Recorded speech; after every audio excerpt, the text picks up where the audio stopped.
Okay, so picture this. You're really trying to buckle down, get something important done, maybe learn something new, and just poof, your mind's gone. Somewhere else entirely. Sound familiar? Definitely. Yeah, Happens all the time, right? Feels like trying to hold on to water sometimes. exactly. And in this world we live in, with phones buzzing and emails popping up constantly, just staying focused feels like, I don't know, a superpower we need to find. It really is a huge challenge. Yeah. I mean, think about the sheer amount of stuff hitting us all day. There are studies showing office workers can lose almost a third of their productive time just dealing with interruptions and distractions. A third. Wow. That's massive. That's not just annoying, that's a real roadblock to actually getting things done, learning stuff properly, even just feeling good about your day. Right. So what we want to do today is sort of unpack what's going on and figure out some ways to build up that focus, that deep focus. It's not just about being more productive in a tick box way. No, it's about really engaging, learning faster, maybe finding a bit more satisfaction in what you do, whether it's work stuff or, personal projects. Exactly. We'll look at some cool stuff from neuroscience, psychology, and just practical tips from folks who've thought a lot about this.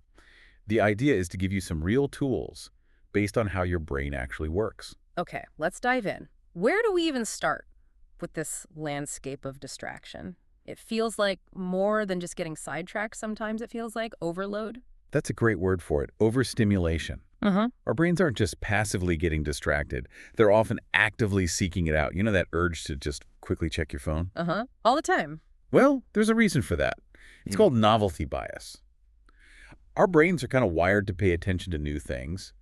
And when we find something new, like a notification or a fresh social media post, we get a little hit of dopamine. Dopamine, okay. Ah. That's the pleasure chemical, right? Yep, the same one involved in things like eating tasty food or other enjoyable activities. So your brain literally rewards you for getting distracted by something new. It creates this loop. Wow, okay. So my brain is basically bribing itself to look away from my work. That's helpful. Uh-huh. Yeah, kind of. But understanding that loop is the first step to managing it, right? It's not just willpower. It's working with your brain's wiring. Right, okay. And what about multitasking? People wear that like a badge of honor, but I keep hearing it's actually bad. Oh, it's generally pretty inefficient. The term scientists use is attention residue. When you switch tasks, say from writing an email to checking a message and back, Which I do constantly. we all do. Yeah. But your brain doesn't just instantly refocus. Part of your attention, like a mental echo, stays stuck on the last thing you were doing. It takes time and energy to fully re-engage. So you're never fully there on either task. Pretty much. It costs you in terms of focus depth, quality of work, and just plain time. Think about trying to have two conversations at once. You can kind of do it, but neither one is very good, right? Yeah. Okay, that makes total sense. So instead of juggling, we want to aim for these deeper states of focus. I've heard terms like deep work and flow. Are they the same thing? They're related, but slightly different. Deep work is a term Cal Newport uses. It's about distraction-free concentration, really pushing your brain to its limits to learn hard things or produce high-quality stuff. Like really knuckling down, zero interruption. Exactly. Think of Bill Gates doing his famous Think Weeks. Totally isolated in a cabin just to read and think. That's deep work. Okay, intense. And flow, that sounds different. More like being in the zone. Precisely. Flow state is more about the feeling of being completely absorbed. It's that optimal state where you feel your best and perform your best. You're so focused on the task, you kind of lose your sense of self. Time might warp a little. Yeah, like when you're playing music or coding or even gardening and suddenly hours have passed. That's it, exactly. Mihaly Csikszentmihalyi, though, the psychologist who researches, talked about it feeling effortless, like every action just flows from the last one. It's deeply satisfying. Okay, I want more of that. So how does our brain actually do this? What's happening upstairs neurochemically when we manage to focus deeply? Right. This is where it gets really cool. It ties into something called neuroplasticity, basically. Your brain's ability to change and rewire itself throughout your life. So we're not stuck with the brain we have. We can actually train it. Absolutely. But especially for adults, it's not like every little thing drastically changes your brain the way it does for a kid. You need specific conditions to really make those connections stronger or build new pathways. It really hinges on where you direct your attention and how intensely. Okay, so what are these specific conditions? Is it like eating brain foods or something? Well, that helps generally. But chemically, for deep focus and learning that leads to brain change, there's this key trio of neurochemicals.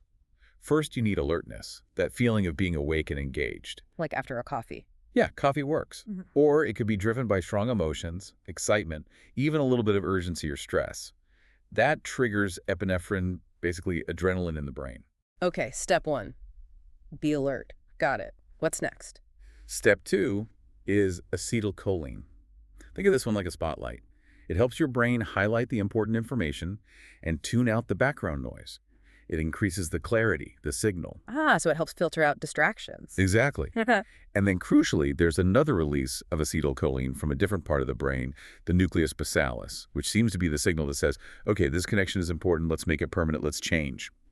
When all three are present alertness, the spotlight and the change signal, your brain is primed for plasticity. Wow. Alertness, spotlight, change signal. That's pretty specific. How do we consciously switch that on besides just hoping we feel alert or drinking coffee? This is one of those practical, almost surprising takeaways from the neuroscience. You can actually trigger this process through your visual focus. Really?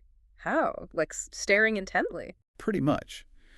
When you deliberately narrow your visual field, really focus your eyes on a small point, like a word on your screen or a spot on the wall, for maybe 60 seconds, 120 seconds, it sends signals that help release epinephrine and acetylcholine. No way. Just by looking intensely. Yeah, it's like your mental focus literally follows your visual focus. You can practice this. Try focusing on a tiny area for a minute or two. You can even train yourself to blink less when you need to be alert. It's a physical way to engage those brain chemicals. That's wild. I'm definitely going to try that. Okay, so intense focus is key, but we can't just stay in that state forever, right? What about rest? Oh, rest is absolutely critical. And here's something huge. Most of the actual neuroplasticity, the real rewiring and learning consolidation, happens during sleep. Not while we're focusing. The focus during the day primes the brain. It flags what's important. But the actual strengthening of those connections, making the learning stick, that happens primarily when you're asleep, especially during deep sleep. Okay, so pulling an all-nighter to cram is basically shooting yourself in the foot learning-wise. Pretty much. You need that sleep to lock it in. Good to know. So how should we structure our focus time when we are awake, knowing we need breaks and sleep? There's this concept of ultradian cycles. Our bodies and brains tend to operate in cycles of about 90 minutes throughout the day. So structuring your focus work into blocks of, say, 90 minutes or maybe a bit less can be really effective. Like work sprints. Exactly. And recognize that the first 5 or 10 minutes of that block might feel a bit scattered. That's normal. That's the warm-up period before you really drop into that deeper focus. Okay, 90-minute sprints, allow for warm-up. What happens after the 90 minutes? My instinct is always to grab my phone or check email immediately. Yeah, that's the common trap. Yeah. But it's actually really important to take what's called a deliberate defocus break afterwards. Maybe 10 minutes, maybe 20 or 30. Deliberate defocus, what does that mean? Like stare at a wall? You could. But it generally means doing something low concentration. Go for a short walk, stretch, make a cup of tea. Just let your mind wander. Critically, don't immediately jump onto your phone or dive into something else stimulating. Why not? Isn't it good to switch things up? That period of mental idling is crucial for your brain to consolidate what you just focused on and recover. It actually helps accelerate the learning and plasticity process. Plus, that's often when you get those little insights or creative ideas, precisely because you're not forcing it. Ah, so the break isn't just downtime, it's actually part of the process. Absolutely. It lets your brain process in the background. Okay, this is making so much sense from the brain's perspective. Now let's get super practical. How do we actually build a day around this, starting from like the moment we wake up? Right. A good morning routine can set the stage. We already talked about sleep. That's priority number 1, aiming for 7-8 hours ideally. But then, first thing, hydration. Drink a big glass of water, maybe even before your coffee. Your brain needs water to function well. Simple enough. Water first. Then Get some movement in. Doesn't have to be a marathon. Yeah. A brisk 20-minute walk outside, some quick stretching, or a short workout. Gets the blood flowing, wakes up your brain, helps with that initial alertness we talked about. Okay, water, movement. What about like mentally prepping? Yeah, take a mindful moment. Maybe just savor your coffee or tea without scrolling through your phone simultaneously. Or try a simple 5-minute breathing exercise, just noticing your breath. It calms the system. You could even spend a minute thinking about something you're grateful for. Sounds cheesy, but it genuinely helps set a positive tone. So it's about priming the body and the mind. Okay, makes sense. Now the big one, our environment, especially our tech. How do we tame the digital beast? Huge factor. We're drowning in digital input, right? Yeah. The average is something like 10 hours a day on devices, so Actively scheduling digital breaks is key. Even 5-minute breaks away from screens every hour, or a longer 30, 60-minute break midday. Some people even do a whole day off, like a tech Sabbath. A whole day? Wow, that sounds hard. It can be. But even smaller breaks help reduce that constant overstimulation, making it easier to access deeper focus later. And use the tools on your phone. Set up focus modes for work time that hide distracting apps. Customize your home screen so only essential tools are visible during work blocks. Make the phone work for you.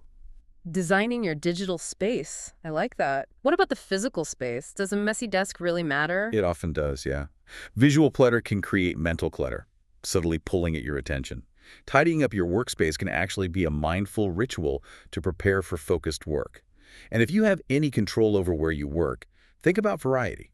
Maybe a quiet spot for deep concentration, maybe an area with a bit of background hum if that helps you. Things like good lighting, comfortable temperature, maybe even a view of nature can make a surprising difference. It's about creating an intentional space for focus. Okay. Now we're in our space, Yeah. phone tamed, ready to work. What habits help us actually do the deep work? Planning is key. At the start of the day, or even the night before, identify maybe 1 to 3 really crucial tasks.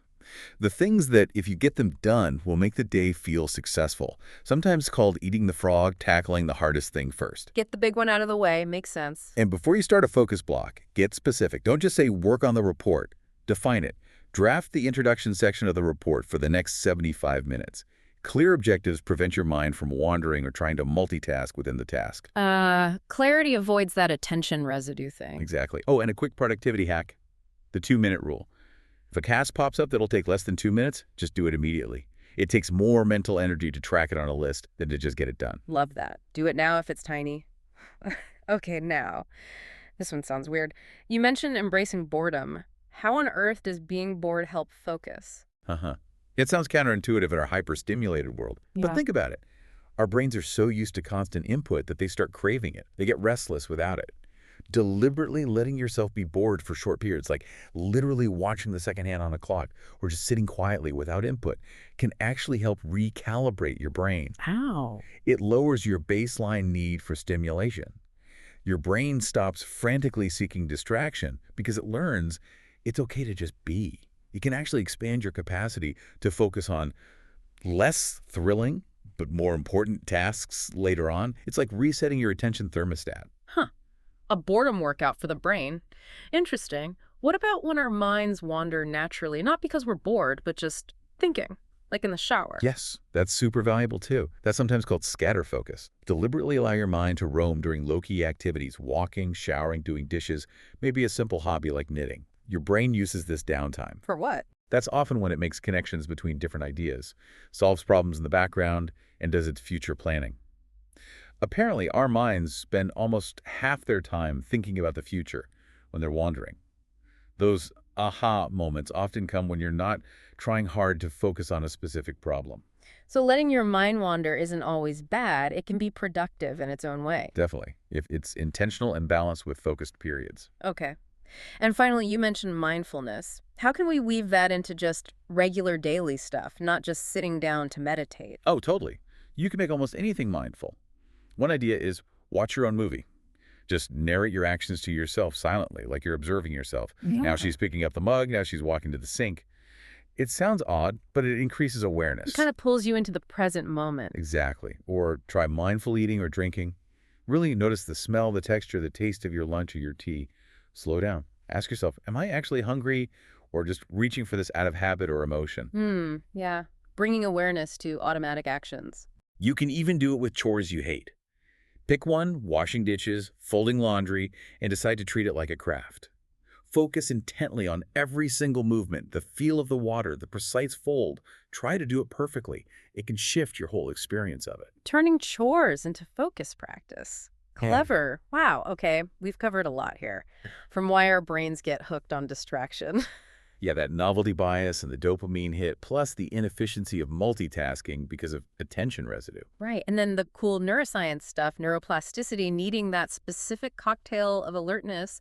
Acetylcholine is a spotlight and that change signal. And how visual focus can actually help trigger it. Yeah. Plus the vital role of sleep for locking in learning and structuring work around those 90-minute ultradian cycles with proper defocus breaks. And then all the practical things, the morning routine, managing the digital and physical environment, planning work, the 2-minute rule. And even learning to use boredom and mind wandering strategically, plus bringing mindfulness into everyday moments, it's quite a toolkit.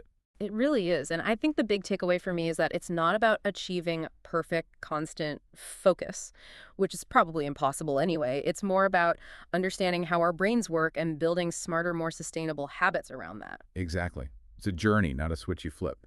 It involves being intentional, managing the inevitable distractions, and maybe surprisingly, making time for rest and even boredom. And realizing we actually can take charge of our attention, which feels really empowering because, as you said, the quality of our attention really shapes, well, everything, our work, our learning, how present we are in our lives. Absolutely. The power to direct your focus is maybe one of the most fundamental skills for thriving today. So maybe a final thought for everyone listening. What's just one small thing, really small, you could try changing in your routine tomorrow? Maybe it's putting your phone in another room for the first hour of work. Maybe it's taking a 10-minute walk without headphones after a focus session. Or maybe just trying that visual focus exercise for 60 seconds. Yeah, pick one tiny thing. See what happens. What might that little shift unlock for you? Because ultimately, like you said, the quality of your attention really does determine the quality of your life.